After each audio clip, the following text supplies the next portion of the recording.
మన ప్రభువును రక్షకుడు అయిన యేసుక్రీస్తు నామమున అందరికీ వందనాలండి. దేవునికి స్తోత్రాలు. సర్వకృపానిధి అయిన దేవుడు, సంపూర్ణుడైన గొప్ప దేవుడు, మనలను ప్రేమించి మనకు అనుగ్రహించిన ఈ నూతన దినమును బట్టి సమస్త మహిమ, ఘనత, ప్రభావములు యేసయ్య ఒక్కరికే చెల్లునుగాక. ఆ సర్వోన్నతుడైన దేవుడు ఈ నూతన దినములో మనకు అనుగ్రహించిన దేవుని యొక్క వాగ్దానము, కృపావార్త. ద్వితీయోపదేశకాండము 32వ అధ్యాయము 47వ వచనము. ఇది మీకు నిరర్ధకమైన మాట కాదు, ఇది మీకు జీవమే. మరియు మీరు స్వాధీనపరుచుకొనుటకు యోర్ధానును దాటబోవుచున్న దేశములో దీనిని బట్టి మీరు దీర్ఘాయుష్మంతులగుదురు. దేవునికి స్తోత్రం కలుగునుగాక, దేవునికి మహిమ కలుగునుగాక.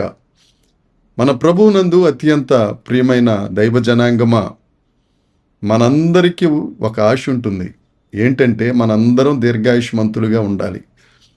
మనందరం చాలా కాలం బ్రతకాలి. మన పిల్లలను, పిల్లల పిల్లలను, పిల్లల పిల్లలను మనం చూడాలి. ఇది అందరికీ ఉండే ఆశే. అయితే పరిశుద్ధ లేఖనంలో దేవుడి దినాన మనకు అనుగ్రహిస్తున్న వాగ్దానం, నేను ఏదైతే చెప్పానో అది నిరర్ధకం కాదు. మీరు నా మాట వినినట్లయితే మీరు వెళ్ళబోతున్న ఆ దేశంలో దీర్ఘాయుష్మంతులుగా ఉంటారు. దేవునికి స్తోత్రం కలుగునుగాక. దేవుని సేవకుడైన మోషే మరియు యెహోషువ ఆ తరము వారికి దేవుని యొక్క మాటలు వివరిస్తూ ఉన్నారు. ఇక ఇజ్రాయేలీలందరూ యోర్దాను దాటి కనానులో అడుగు పెట్టబోతున్నారు. వారితో దేవుని సేవకులు చెప్తున్న మాట, మీరు దేవుని మాటలను, దేవుని ఆజ్ఞలను శిరస వహించినట్లయితే తప్పక మీరు జీవము కలిగి ఉంటారు, మీరు దీర్ఘాయుష్మంతులుగా ఉంటారు. ఆయన ఉద్దేశించిన ఏ మాట కూడా నిరర్ధకము కాదు. మనం ఎప్పుడైతే దేవుని మాటను వింటామో మనం జీవాన్ని పొందుకుంటాం. మనుషులకు ఎక్కడి నుంచి జీవం వస్తుందండి?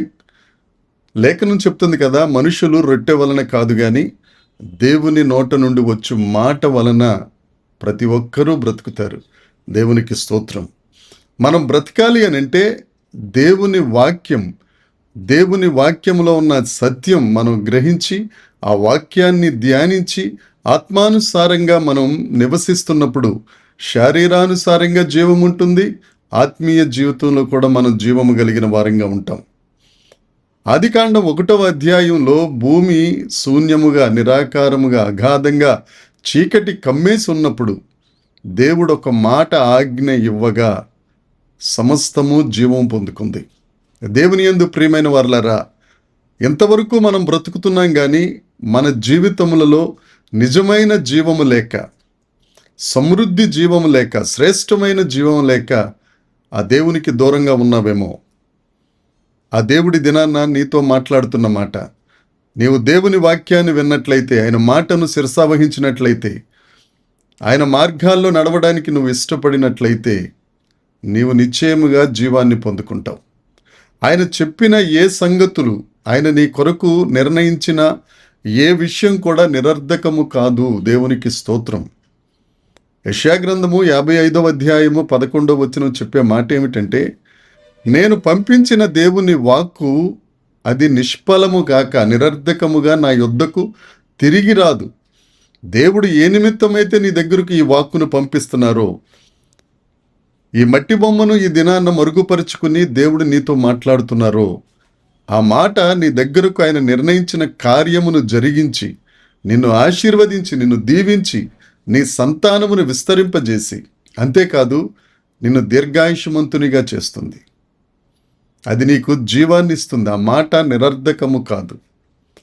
మనం వెళ్ళబోయే ఆ యోర్దాన్ దాటి కనానులోనికి వెళ్ళబోయే ఆ దేశంలో నువ్వు దీర్ఘాయుష్మంతుడిగా ఉండాలి. నీవు ఆశీర్వదించబడి నువ్వు బ్రతకాలి. నువ్వు అనేకులకు ఆశీర్వాదకరంగా ఉండాలి అని అంటే నువ్వు నిశ్చయముగా చేయవలసిన పని దేవుని మాట వినాలి. ఈ దినాన్న దేవుడు నీతో ఒక వాగ్దానం చేస్తున్నారు. నువ్వు నా మాట వినినట్లయితే నేను నీ కొరకు కొన్ని ఉద్దేశములు కలిగి ఉన్నాను, అవి నిరర్ధకం కాదు. ఆ తరువాత నువ్వు వెళ్ళబోయే ఆ ఆశీర్వాదమును అనుభవించడానికి, దీర్ఘాయుష్మంతుడుగా ఉండి ఆ దీవెనలన్నీ స్వతంత్రించుకోవటానికి నీవు, నీ పిల్లలు, నీ పిల్లల పిల్లలు, నీ మనవ సంతానము యావత్తు నీవు ఆశీర్వాదములకు వారు పాత్రులు అవ్వడానికి ఆస్కారంగా నువ్వు ఉంటావు. ఇంత జరిగిన తరువాత కూడా, ఇంత తెలిసిన తరువాత కూడా దేవుని వాక్యానికి లోబడకుండా ఎంతకాలం దేవుడు నన్ను దీవించట్లేదండి, దేవుడు నన్ను ఆశీర్వదించట్లేదు, దేవుడు నన్ను పట్టించుకోవట్లేదు, లేకపోతే నాకు అది కలిసి రావట్లేదు, ఇది కలిసి రావట్లేదు, ఇలాంటి మాటలు మాని దేవుని మాటకు లోబడు. దేవుని సన్నిధికి రా. ఆయన మాట వినడానికి ప్రయత్నం చేయి. ఆయనకు ఎందు భయభక్తులు కలిగి ఉండు. తప్పక దేవుడిని ఆశీర్వదిస్తారు. ఆయన నిర్ణయించినది ఏది నిరర్ధకము కాదు. నిన్ను దీర్ఘాయుష్మంతుడిగా ఉండి ఆయన ఇచ్చు అన్నిటికీ నువ్వు పాత్రుడిగా ఉండునట్లు దేవుడు తప్పక నిన్ను దీవించునుగాక. నీ సరిహద్దులను విశాలపరచునుగాక. ఏ కీడు నీ దగ్గరికి రాకుండా ఆయన దక్షిణ హస్తం నీకు తోడుగా ఉండునుగాక. ఈ ఆశీర్వాదాలు పొందుకుందాం. ప్రార్థన చేసుకుందాం. పరలోకమందున్న మా తండ్రి, పరిశుద్ధుడా, కృపగలిగిన దేవ, జీవప్రదాత, నీకు స్తోత్రం. దేవా, మీరు మా కొరకు నిర్ణయించిన సంగతులన్నీ అవి నిరర్ధకము కానివి ప్రభా. మేము నీ మాట విని జీవము పొందుకొని దీర్ఘాయుష్మంతులుగా ఉండునట్లు జీవము కలిగిన దేవుడా, మీరే మా ఎడల కృప చూపించండి. మమ్ములను, మా కుటుంబమును, మా సంతానమును మీరు దీవించి ఆశీర్వదించి నీ నామము మహిమ పొందినట్లు కృప దయచేసి దేవాని యొక్క రాజ్యమును విస్తరించుటకు మమ్మల్ని వినియోగించుకునమని యేసుక్రీస్తు నామమును ప్రార్థించి అడిగి వేడుకొనుచున్నాము తండ్రి. ఆమెన్. దేవుని కృప మనందరికీ తోడై ఉండునుగాక. Amen, amen, amen.